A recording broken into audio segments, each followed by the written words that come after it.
Donc Matthieu chapitre 5.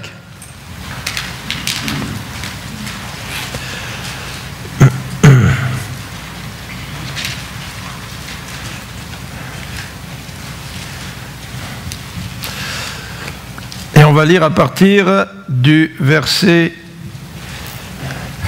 43, chapitre 5, verset 43.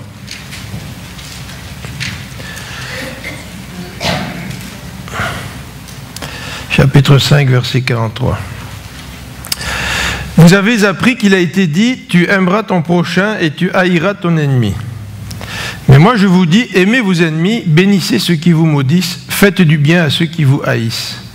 Et priez pour ceux qui vous maltraitent et qui vous persécutent, afin que vous soyez fils de votre Père qui est dans les cieux, car il fait lever son soleil sur les méchants et sur les bons, et il fait pleuvoir sur les justes et sur les injustes. Si vous aimez ceux qui vous aiment, quelle récompense méritez-vous? Les publicains n'agissent-ils pas de même? Et si vous saluez seulement vos frères, que faites-vous d'extraordinaire? Les païens n'agissent-ils pas de même? Soyez donc parfaits, comme votre Père céleste est parfait. Ça, c'est une conclusion fracassante du chapitre 5. Soyez parfaits. Alors, pour ceux qui ont remarqué, en tout cas selon certaines Bibles, vous avez des expressions entre crochets.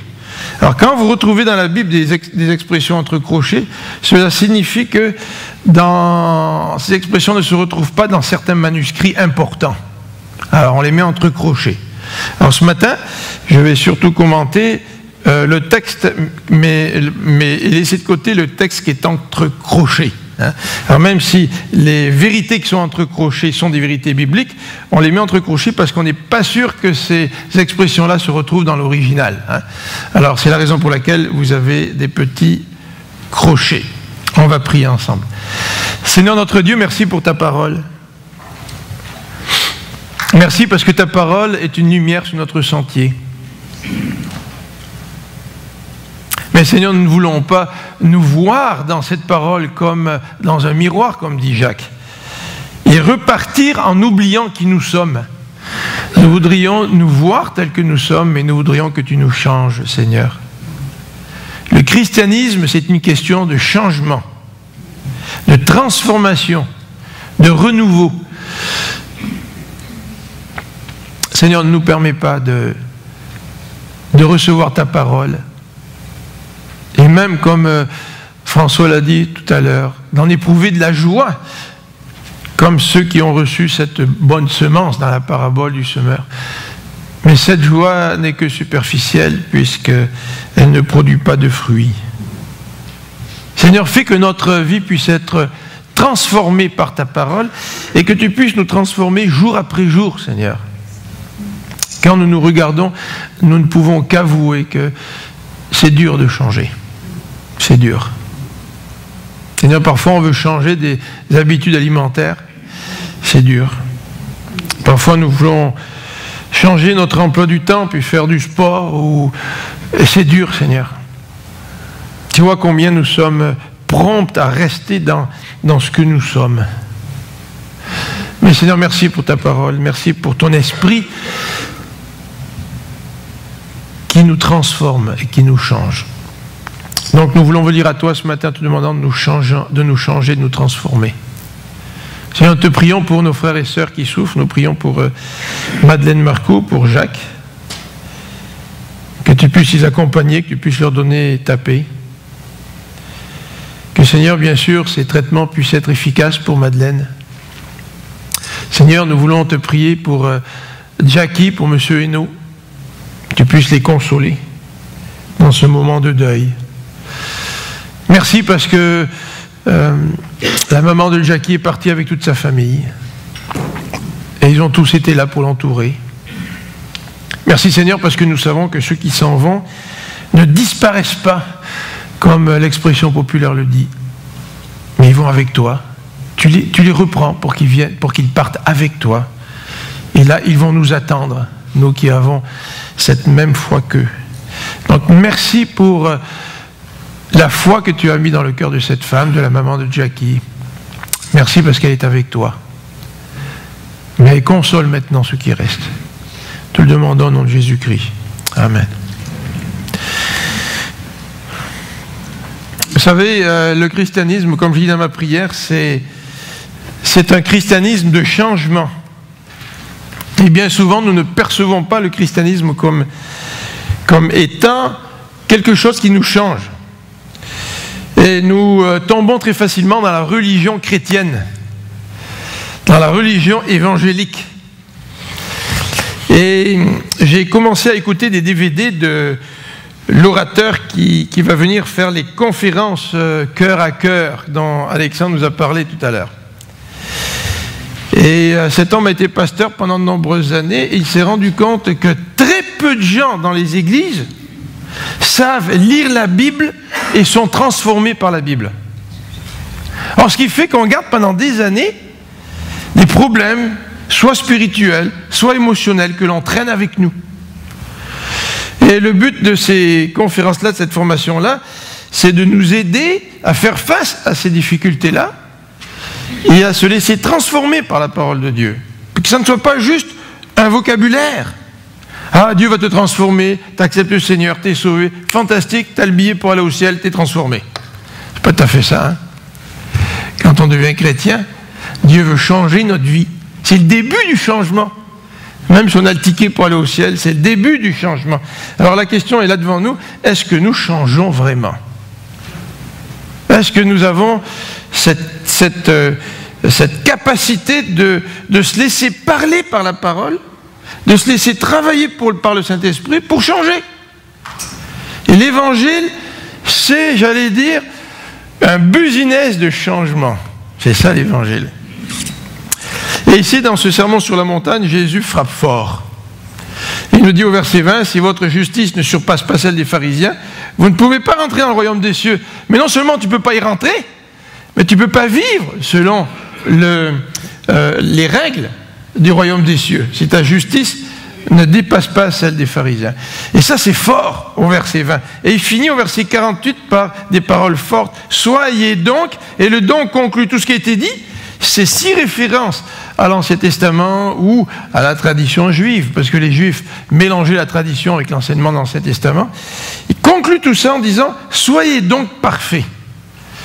Je ne peux pas être parfait, Seigneur. Et quand je lis ça, soit je laisse de côté découragé, ou soit je crie à Dieu en disant « Seigneur, moi je ne peux pas me changer, change-moi ». Et le Seigneur va nous changer si nous sommes sérieux face à sa parole. Kent Hughes, dans son commentaire sur le sermon sur la montagne, nous donne un exemple. Un exemple d'une famille missionnaire qui est revenue de mission et qui s'est installée, qui a trouvé une maison, qui a loué une maison. Puis vous savez, quand on revient de mission, on prie le Seigneur pour qu'on puisse se réinstaller. C'est toute une affaire. T'sais. Alors le Seigneur leur a donné une belle maison qui correspond à tout ce que monsieur et madame espéraient. Et cette famille de missionnaires s'est installée dans la maison et l'épouse était particulièrement heureuse envers le Seigneur, bénissez le Seigneur de toutes les bénédictions du Seigneur. On aime ça quand le Seigneur nous bénit. Hein? Tout allait bien, sauf les nouveaux voisins. Et les nouveaux voisins, puis cette histoire, si j'en crois Kent Hughes, est vraie parce que c'est une famille de missionnaires que Kent Hughes et sa femme connaissaient. Et ses voisins étaient épouvantables, mais épouvantables. Il n'y a pas un petit film sur un petit garçon qui est une terreur, là, qui fait plein de bêtises, je ne me rappelle plus le titre. Imaginez-vous ça, ils ont endommagé le gazon à l'avant de la maison, sans dire que parfois ils faisaient pipi dessus, tu sais. Ils ont brisé des fenêtres en jouant au ballon ou à la balle. Ils ont même pénétré sur le terrain donc, de ce missionnaire et lancé une canette de peinture sur le patio. Des gens qui rendaient l'environnement vraiment désagréable et dont l'impact se manifestait pas simplement envers cette famille de missionnaires. Là. Ils n'étaient pas visibles parce qu'ils étaient missionnaires, mais dans tout le quartier, cette famille était reconnue comme étant des enfants terribles. Moi, je me pose la question, je me dis comment j'aurais réagi dans une circonstance comme celle-là. Ce printemps, j'aimerais faire un patio chez moi. Mon fils m'a dit qu'il m'aiderait, tout ça. Puis imaginez-vous, là. Puis j'ai fini mon patio, puis je l'éteins et tout. J'ai travaillé, j'ai sué, là. Puis ma femme se réjouit parce qu'elle se dit on va pouvoir manger là, sur le patio. Puis il y a des voisins qui arrivent, qui prennent une canette de peinture et qui la lancent sur mon patio. Comment je réagirais, tu sais?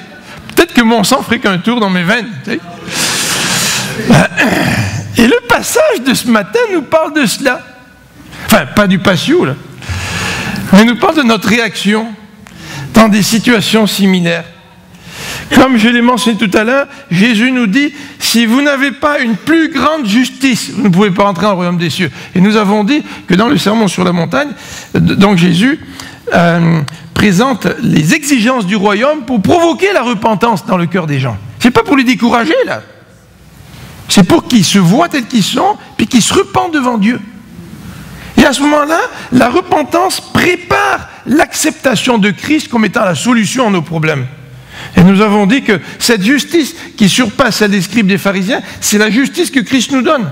C'est pour ça que nous pouvons être sauvés. C'est parce que Christ nous donne une justice qui est supérieure à celle des pharisiens et des scribes. Et cette justice se caractérise par, dans la section qui nous intéresse ce matin, par l'amour en action. Il y a des Québécois ou des prédicateurs qui ont dit qu'il faut donner des pattes à votre amour ou à votre foi ou à vos bonnes intentions. Bien, ce matin, il est question d'un amour en action, mais aussi d'un amour qui est différent. Le texte nous dit, je vous dis, dit Jésus, aimez vos ennemis et priez pour ceux qui vous maltraitent ou vous persécutent. Aimez vos ennemis, priez pour ceux qui vous persécutent. Ça, c'est un amour différent. Alors non seulement un amour en action, mais un amour différent, en quelque sorte, un plus grand amour, puisque les pharisiens connaissaient les paroles que nous retrouvons au verset 43, tu aimeras ton prochain et tu haïras ton ennemi. Donc le modèle de Jésus est plus grand que le modèle des scribes et des pharisiens. Donc ce matin, j'aimerais parler de ça, un plus grand amour. Un plus grand amour, c'est une caractéristique du disciple de Christ. Si je recevais de la peinture sur mon patio, puis que dans sa dieucidence, puisqu'il n'y a pas de coïncidence, le matin même je lis ce passage-là, comment est-ce que je devrais réagir dans cette situation? Mais j'aimerais qu'on regarde tout d'abord l'enseignement de l'Ancien Testament à ce sujet. Et au verset 43, il nous est dit, vous avez appris qu'il a été dit. Alors nous, on a tendance à penser que Jésus fait référence à l'Ancien Testament chaque fois qu'il dit cela. Oui, il fait référence à l'Ancien Testament. Mais nous allons voir qu'il y a des changements, qu'il y a des omissions et qu'il y a des additions dans ce verset-là. Alors regardons tout d'abord l'enseignement de l'Ancien Testament. Job lui-même, avant même la loi, Job lui-même dit qu'il ne s'est pas réjoui des problèmes de ses ennemis. Alors je vais vous lire la référence à Job 31 au verset 29 et 30 qui nous dit ceci: si j'avais été joyeux du malheur de mon ennemi, si j'avais sauté d'allégresse quand les revers l'ont atteint, moi qui n'ai pas permis à ma langue de pécher, de demander la mort de mon ennemi avec imprécation. Alors, Job est en train de se défendre devant Dieu. Il est en train d'affirmer son innocence devant Dieu. Il est en train de dire à Dieu, mais moi, je ne me suis jamais réjoui des problèmes, des difficultés de mes ennemis. Job, il n'a pas dit, bah, t'as une mérite. Comme bien souvent nous pouvons le dire. Alors, avant déjà la promulgation de la loi, Job, lui, avait cette compréhension de ne pas faire du mal à ses ennemis. Et la loi, dans Lévitique, au chapitre 19, verset 18, nous parle on fait référence, en tout cas, c'est à ce passage-là qu'on fait référence, que Jésus fait référence dans le sermon sur la montagne. Lévitique 19, verset 18, se lit comme suit. Tu ne te vengeras point, tu ne garderas point de rancune contre les enfants de ton peuple. Donc là, c'est des ennemis, hein, c'est la rancune contre quelqu'un, c'est que cette personne-là devient ton ennemi, même si elle fait partie de ton peuple. Tu aimeras ton prochain comme toi-même. Et comment le verset se termine-t-il? Je suis l'Éternel. Ça, c'est solennel, hein, quand Dieu ajoute en disant je suis l'Éternel. Je ne suis pas n'importe qui te donne des conseils, là. Là, je suis en train de te donner une parole qui est très importante et que tu devrais vraiment mettre en pratique. Alors, je vous passe les autres versets à côté, vous pouvez les prendre en note pour ceux qui écrivent, mais même dans les livres de la sagesse, il est question aussi de cette attitude-là vis-à-vis de nos ennemis, et l'enseignement des livres de la sagesse, notamment des Proverbes, Proverbe 17, verset 5, nous dit que celui qui se moque du pauvre outrage celui qui l'a fait, et celui qui se réjouit d'un malheur ne restera pas impuni. Tu ne peux pas te réjouir du malheur des autres. Si tu te réjouis du malheur même de tes ennemis, tu ne resteras pas impuni, dit le livre des Proverbes. Et vous avez d'autres références dans ce même livre, au chapitre 24, verset 29, où il est dit ceci, « Ne dis pas, je lui ferai comme il m'a fait.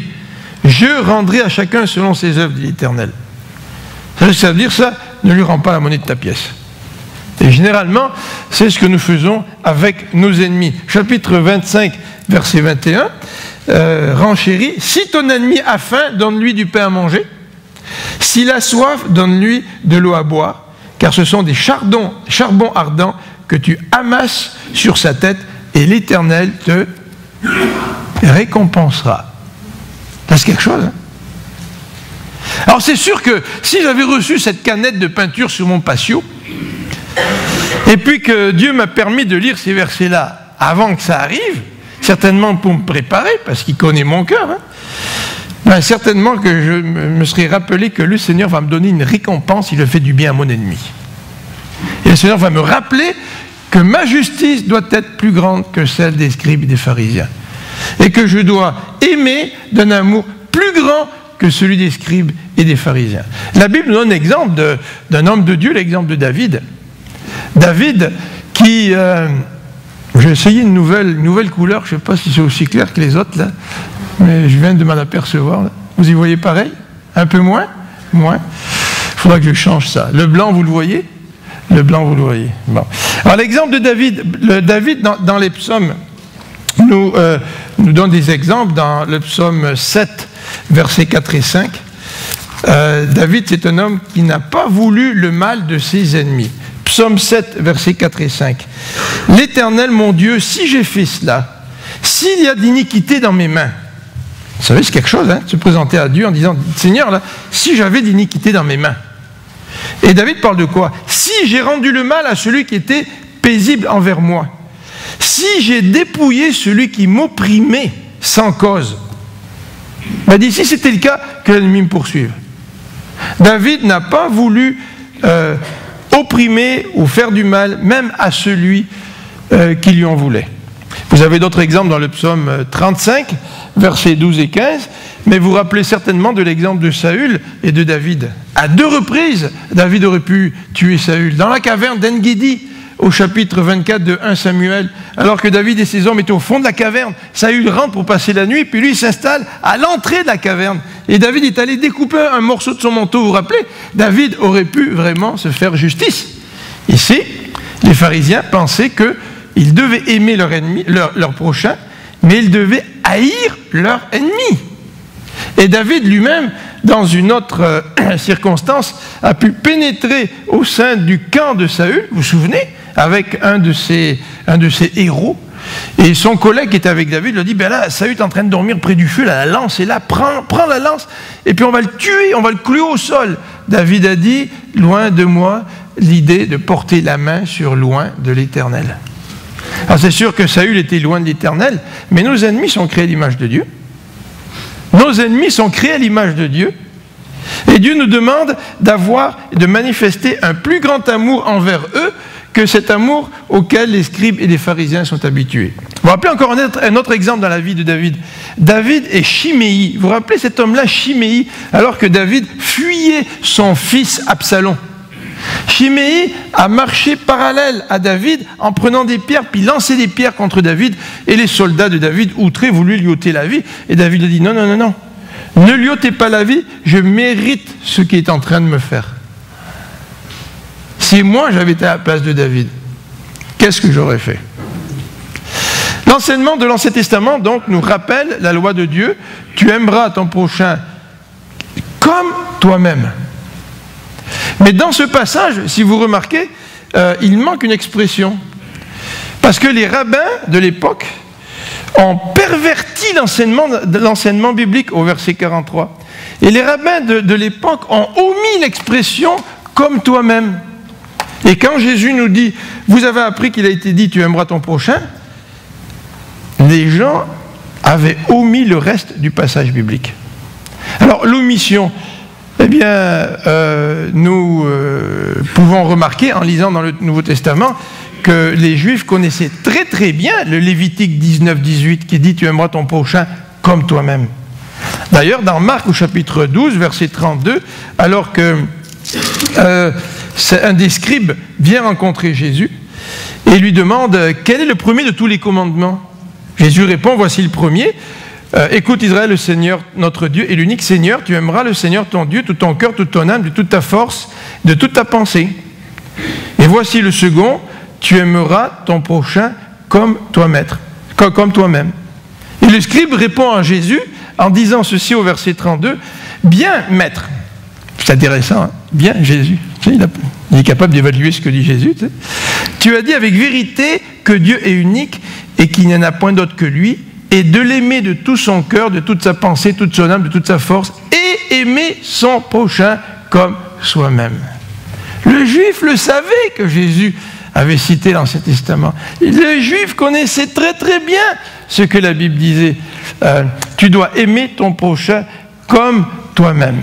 Le problème, c'est que les Juifs, ils s'aimaient eux-mêmes mieux que les autres. Alors, comment pouvaient-ils s'aimer comme le prochain, puisque eux accordaient plus d'importance à leur propre personne? Regardez le contexte de Matthieu. Matthieu, au chapitre 6, nous dit que lorsqu'ils faisaient l'aumône, les Juifs, ils sonnaient la trompette hein, pour être glorifiés par les hommes. Ça, c'est pas aimer l'autre comme tu t'aimes toi-même.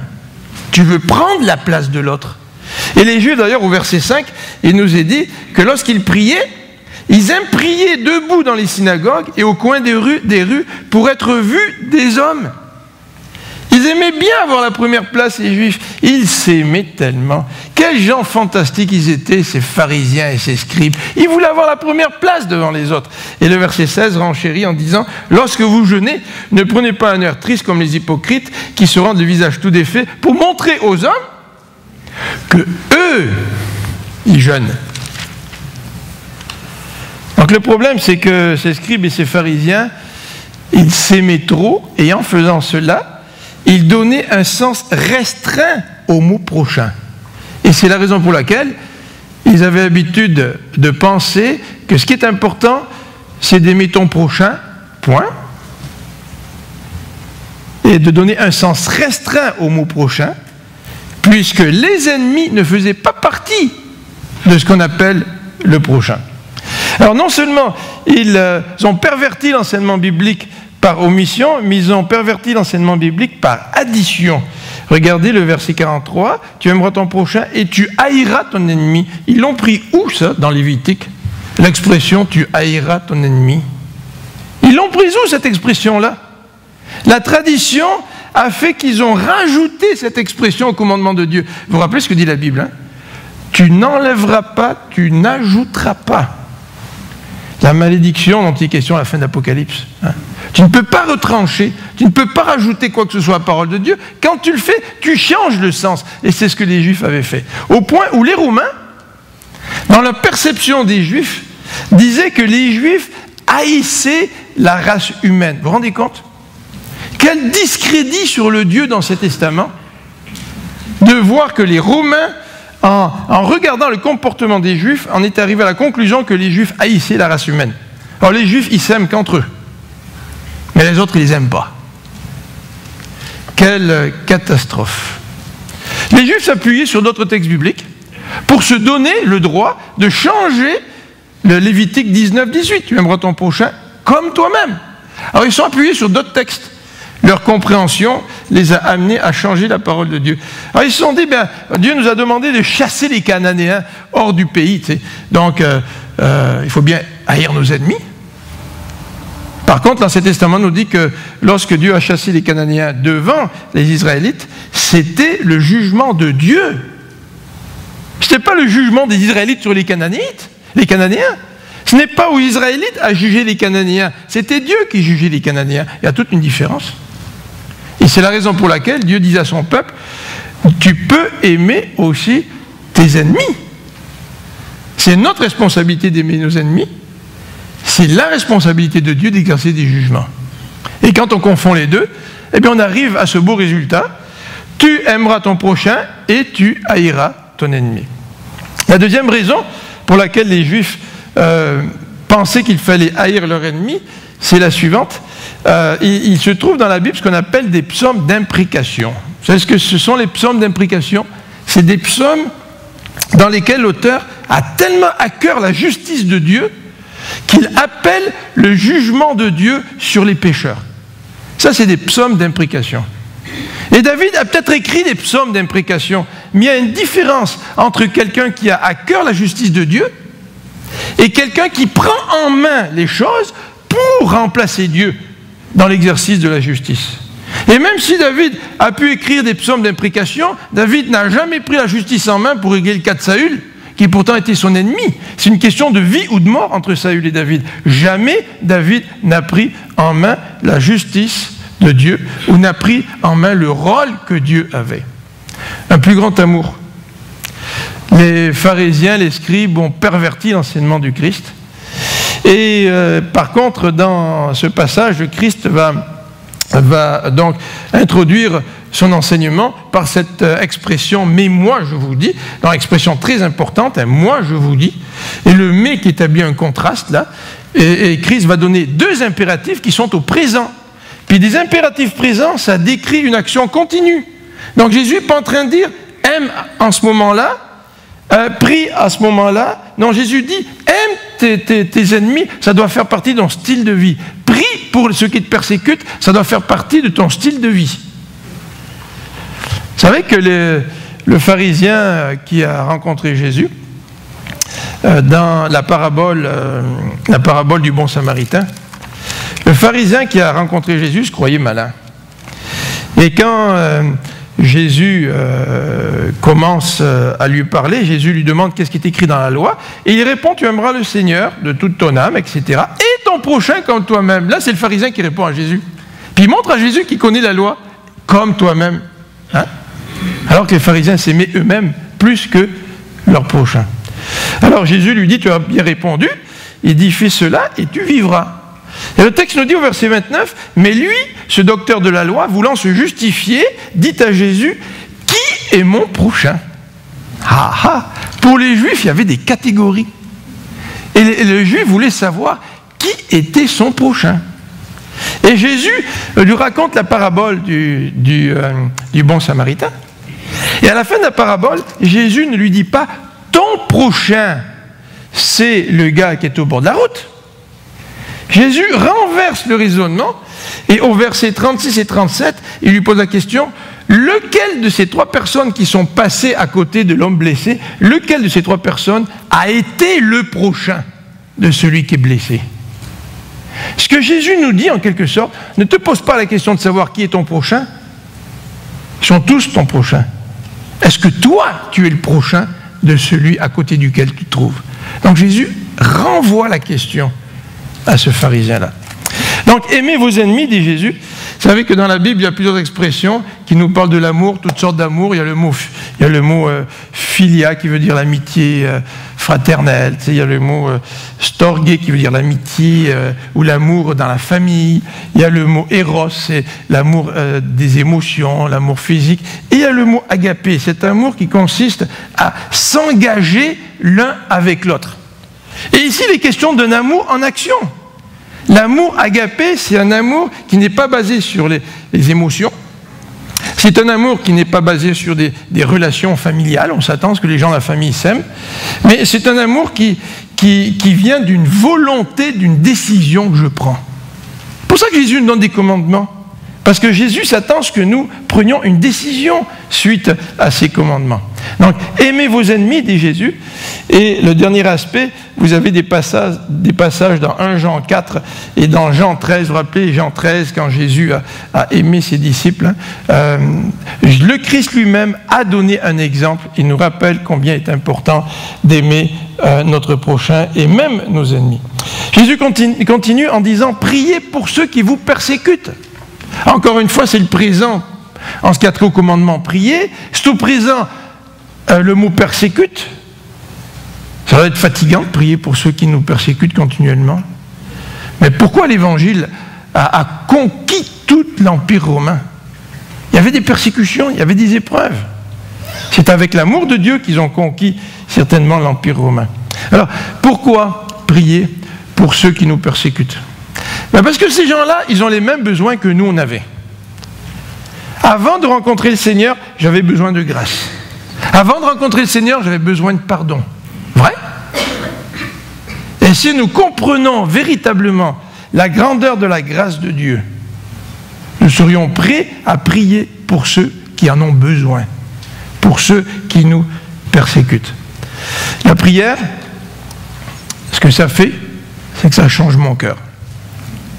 Ça change mon cœur. Vous savez, admettons là que les voisins m'aient jeté cette canne de peinture sur mon patio tout neuf. Puis là, je me rappelle que Jésus me dit, prie pour ceux qui te persécutent ou pour tes ennemis. C'est sûr que si je suis sérieux avec la parole de Dieu, je vais me dire, là, il faut que je prie. Là. Puis là, il va y avoir un combat, tu sais. Parce que je suis furieux de ce qui a été fait, tu sais. Et puis plus, je prends au sérieux ce que Dieu dit, bien Dieu, tu me le dis, je vais le faire. Je n'ai pas envie de le faire, Seigneur, je suis en colère, mais je vais le faire. Je vais te prier pour eux, là. Et non pas te demander que tu fasses descendre le feu du ciel, comme disaient les disciples. Mais je vais prier pour eux. Et peut-être qu'au début, je vais le faire simplement par obéissance. Mes sentiments ne sont pas là. Je vais le faire peut-être en ayant encore de la colère dans mon cœur, tu sais, avec des émotions qui ne sont pas très positives envers ceux qui me font du mal. Mais petit à petit, la prière change mon cœur. Ils ont besoin de la grâce de Dieu autant que moi j'en avais besoin. Alors Jésus donne deux raisons. Vous voyez au verset 45, il nous dit si tu aimes tes ennemis, si tu pries pour ceux qui te persécutent, il nous dit afin que vous soyez fils de votre Père. Alors c'est une expression un petit peu bizarre. Est-ce qu'il faut prier ou aimer pour devenir enfant de Dieu? Moi je pensais que pour devenir enfant de Dieu, il faut l'accepter par la foi. Et il y a d'autres versions, dont celle de Sem. Vous savez que Sem a écrit une Bible, si vous ne le savez pas. Non, c'est pas vrai, c'est une abréviation pour la Bible Semeur. Alors, dans la Bible du Semeur, ils l'ont traduit différemment. Ils ont dit « Ainsi, vous vous comporterez vraiment comme des fils de Dieu ». Nulle part, la Bible nous dit qu'on peut gagner notre salut en aimant nos ennemis, ou qu'on peut gagner notre salut en priant pour ceux qui nous persécutent. Mais aimer nos ennemis, prier pour ceux qui nous persécutent, c'est l'expression de notre lien de père et fils qui existe entre nous et Dieu. Regardez ce que dit le passage, verset 46 ou 45. Car Dieu fait lever son soleil sur qui? Sur les méchants et sur les bons. Il fait pleuvoir sur qui? Sur les justes et les injustes. Si je reflète mon Père, bien je vais manifester la même grâce que Dieu manifeste envers les méchants comme avec les bons. Deuxième raison, versets 46 et 47. Si vous aimez ceux qui vous aiment, quelle récompense méritez-vous? C'est intéressant parce que l'idée de récompense revient au chapitre 6. Et ces pharisiens qui veulent se faire voir partout, de tout le monde, Jésus dit, mais quelle récompense ils méritent? Ils ont déjà la récompense. Ils veulent se faire remarquer par tout le monde. Ils n'en auront pas d'autre récompense. Et si tu aimes ceux qui t'aiment, eh bien, tu n'as aucun mérite. Et parce que tu n'as aucun mérite, tu n'auras pas de récompense. Et le texte continue en nous disant ceci, que si nous aimons ceux qui nous aiment, ben nous sommes comme les publicains, nous sommes comme les païens. En quelque sorte, qu'est-ce que Jésus est en train de dire à son auditoire? Vous, les Juifs, vous, les scribes, les pharisiens, vous êtes comme les publicains, vous êtes comme les païens. Vous vous rendez compte? Les publicains, c'était les collecteurs d'impôts. On les aimait, les collecteurs d'impôts à l'époque. Hein? Vous vous rappelez que les collecteurs d'impôts avaient le droit de récolter des impôts, mais ils récoltaient toujours plus. Parce qu'ils donnaient à Rome le montant attendu, mais tout le reste, ils se mettaient dans les poches. Les collecteurs d'impôts étaient des voleurs. Et c'est bien des hommes que les Juifs haïssaient, c'était les collecteurs d'impôts. Et les païens, n'en parlons pas, ils n'avaient même pas mangé chez eux. Et Jésus est en train de leur faire comprendre que le comportement qu'ils ont fait en sorte qu'ils sont comme les publicains, ils sont comme les païens. Jésus ne mâche pas ses mots. Mais Jésus a tellement de tact quand il dit tout ça que la fin du sermon sur la montagne, ses auditeurs ne sont pas là en se disant « Ah, nous sommes écrasés par l'enseignement de Jésus, là on se sent coupable, Seigneur, ce que tu as dit c'est trop dur pour nous. » Mais non, le texte nous dit, et la foule au verset 28 du chapitre 7, et fut frappé de sa doctrine car il enseignait comme ayant autorité et non pas comme les Juifs. La foule était suspendue à ses lèvres. Jésus a réussi à leur dire la vérité sans qu'ils se sentent écrasés, désespérés au point qu'ils abandonnent tout. Quelle pédagogie de la part de notre Seigneur. Hein? Alors, Jésus nous rappelle que si nous sommes fils et filles de Dieu, eh bien, nous devrions manifester un plus grand amour. Ce n'est pas étonnant que Jésus, au début du chapitre 5, nous dit que nous sommes le sel de la terre, nous sommes la lumière du monde. Si notre justice surpasse la justice des hommes, nous allons être la lumière des hommes. C'est dur d'être la lumière des hommes, hein, quand quelqu'un nous fait du mal. Dans le DVD que je suis en train d'écouter sur cette guérison des émotions, l'auteur parle de l'amertume.